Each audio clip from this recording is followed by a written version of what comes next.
wants to work in America? And I don't mean that in the way that a 90-year-old congressman that makes laws for a part of society that he doesn't even know what it's like to live in anymore as a normal working class person does. I mean that genuinely, people don't want to work. And I get it. The cost of living it has been going up, and it's either work 7 jobs while still having to catch prey like a wild animal, or, I don't know, die. So it makes sense that nobody wants to work anymore, because it won't matter if you do unless you're busting your balls at multiple jobs, some of which want you to work at a full-time rate and not pay you a dime. Naturally, the dream of every young person is to work a job that you aren't sacrificing your sanity for while still being able to live comfortably. So I bring you fame. Fame is obviously something that a lot of people strive for, because unlike what some makeup influencers with a fake accent will say, it is insanely easy, and money usually follows that. However, there's a bit of a gap between being a regular person and being famous, and within that gap is a bit of hardship, I'll say. Content creation and entertainment is a very competitive space. Take YouTube, for example. I post one 8 to 15-ish minute video a month, and there are content farms out there that can post 10, 20-minute videos a day. Who do you think the algorithm is gonna favor more? Because it's not me! It's not me! Acting is another pretty good example. Lots of people have to move to places like Hollywood because where they already live doesn't really have anyone actively looking for actors, and on top of that, auditions can sometimes cost a pretty penny, and on top of that, you could be the best actor in the world and absolutely crush the audition. But if fucking Chris Pratt comes in, you're not getting that role, buddy. Sorry. So what does someone do who wants to get rich quick without all the other obstacles and voice actors that don't even do a voice when they don't have a direct link to a famous person? Well, either A, they invite the guy from that really off-putting Romeo and Juliet movie to their 18th birthday, B, they do something crazy to themselves or to others, or C, they get a silly little clip of themselves out on the internet and then take their fame and run with it. Hello, V Gates. My name is Third, and identity theft isn't okay. But I dog on TikTok a lot, but it can be a really great platform sometimes because it can give talented people the recognition they deserve, like Bistro Huddy and the really well-made short stories, or Yuval and his talent of stalking. However, every now and then, there will arise a creator who's a really big meme, and that's like their thing. A really bad example, because it doesn't come from TikTok, is a guy known as Salt Bae. In 2017, he got popular for his peculiar way of sprinkling salt onto the stuff he cooked, and then later, in 2018, a Czech internet guy got all over body burns due to a fire show at one of his restaurants.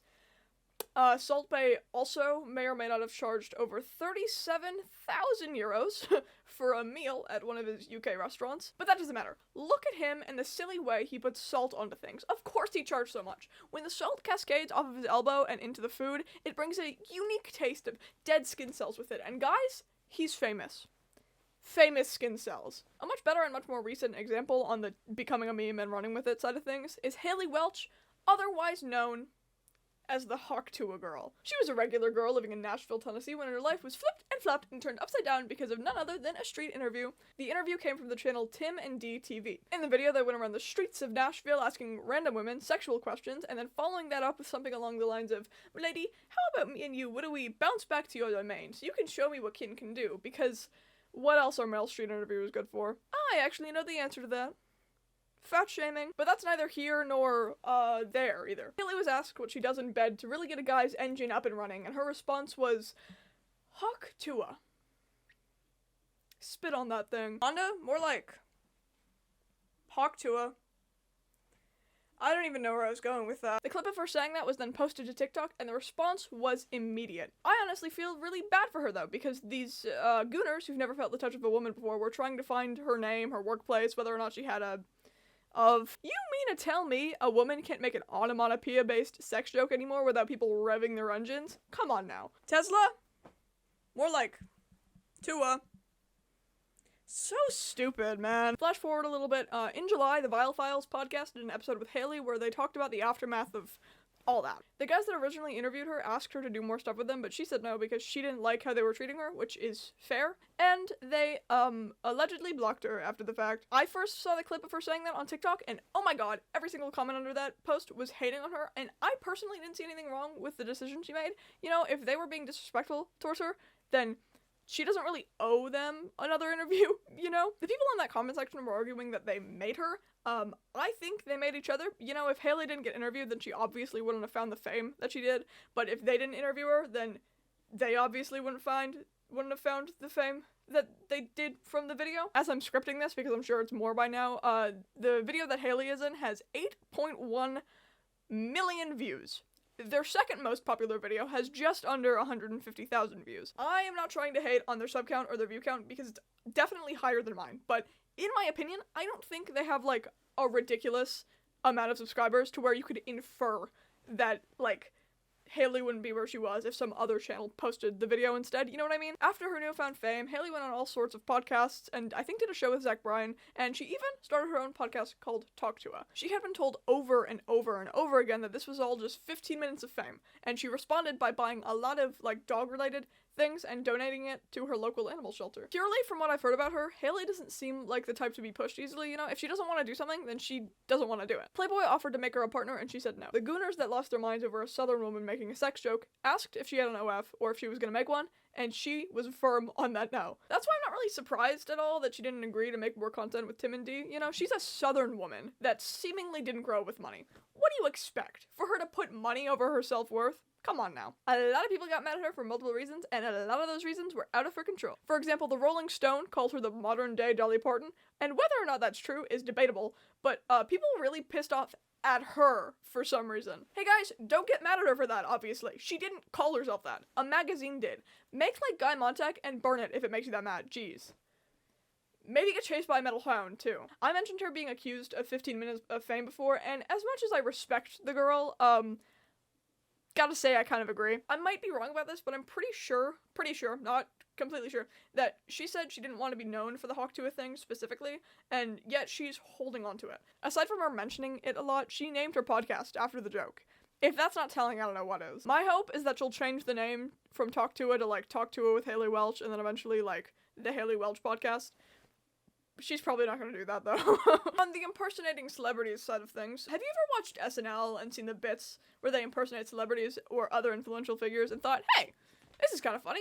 Probably because they're actors and comedians, and I know they're just doing this to be funny, and it's also to be paid by the billion-dollar company they work for. And it's very funny to see influential people parody other equally or more influential people for the sake of comedy. And maybe after that very long thought, you ask yourself, I wonder if people do this all the time. I wonder if people dedicate their lives to looking like and acting like celebrities, and maybe even going as far as getting plastic surgery to resemble their lookalike even more, so that they can garner fame and money using other people's clout. Well,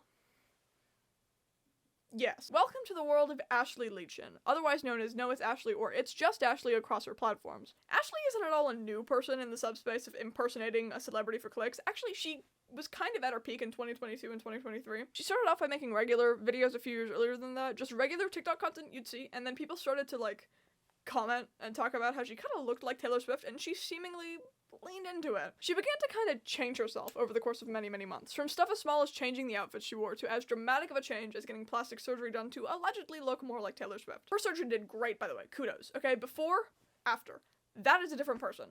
A different person who loves carbon emissions. You might be saying that it isn't a big deal that she's doing this. You know, it's her own personal choice. And unfortunately, America gives people freedom of speech. It's not like she's taking this outside of the internet, right?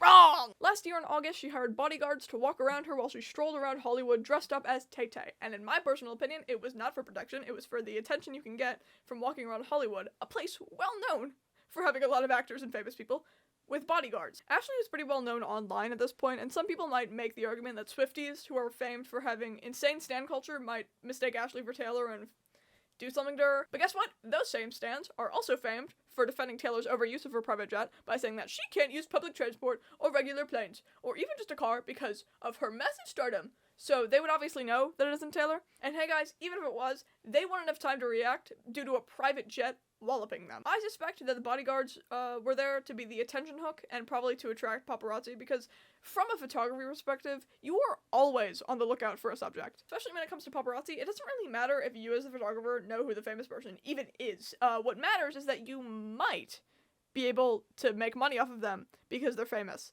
And what better indicator that somebody's famous than 4 bodyguards completely surrounding a person? Granted, you know, no professional paparazzi was taking photos of her, so I don't really know why I went on that rant. I like photography, okay? And cameras. Sue me.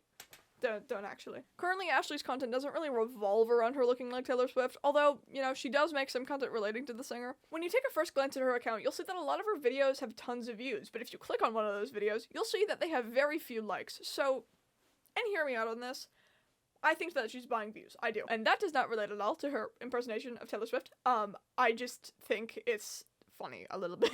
I will admit, she's a little bit better than Taylor because, you know, she actually speaks up about the genocide and unnecessary bombing happening in the Middle East instead of keeping quiet about it. We can defend Taylor all you want, but she is the most influential woman in the world, dude. If she told her fans that she wouldn't make music or perform or do, like, anything, until Palestinians stopped dying for no reason, you know, the genocide would be over last week, okay? Her fans are crazy.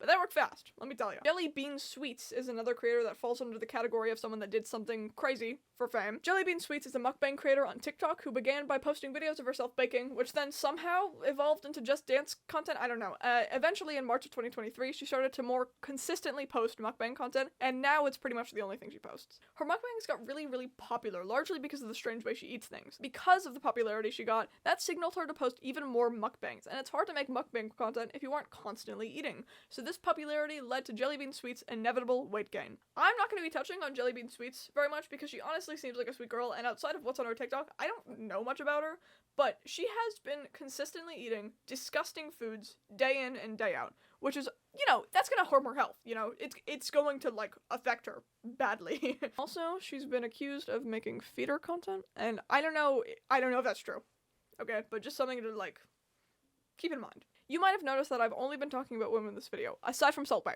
and that's because I mostly see women on this side of TikTok that will do something a little wild for fame or money. I'm not 100% sure why, but I have a hunch that it's a little more difficult for women to get popular online unless they're very, very, very pretty. Not to say that any of those women are not very pretty, but they're not like Sabrina, they're not like they're not like the pretty that will get you popular on TikTok, you feel? Meanwhile, a guy with a big nose can talk about how he hates periods, and he will get praised by every woman, ever. That's why I've never really understood the idea that men have beauty standards just as bad as women. Meanwhile, women are making smash cakes with Dobby, R2-D2, and Bill Cipher, two of which do not experience empathy. I could go on and on about how beauty standards for women have come to a point where women are only considered beautiful when they look unreal, like when they look like a doll. Meanwhile, from what I've seen, the beauty standards for men are, I don't know, feel emotions, maybe be 6 feet tall. Every celebrity relationship that I've seen online recently has been that one image of those, like,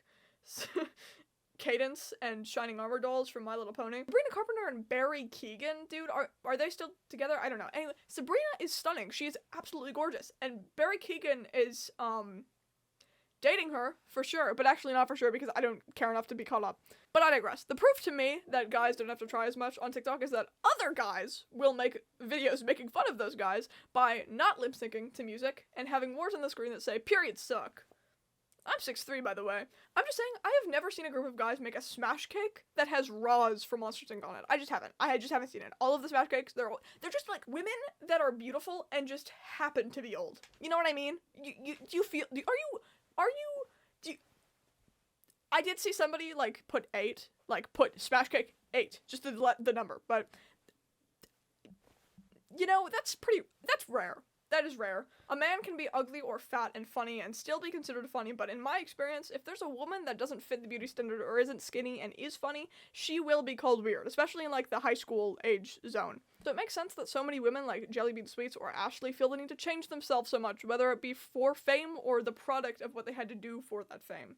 And on the other end of the spectrum, women like Haley Welch that feel like they need to take whatever fame they get, whether it be small or big, and run with it. I'm not going to sit here and try to link this whole thing to a deeper meaning because I'm not Drew Gooden and I'm not Funky Frogbait, but it's just a hunch. I have scoliosis in my upper back. I have a hunchback. Anyway, I kind of went on a rant there. This video went in a much different direction than I had intended, but if you enjoyed, then you should subscribe and like and do all those cool things. Alright, you were all great. My name is Third. Guten, bye. What's one thing that you say to people to piss people off? Oh, I say Guten Bye at the end of my videos, for sure. It's not how you say goodbye in German, but it's an inside joke. And yeah, let me tell you, it makes people pretty mad whenever I say it.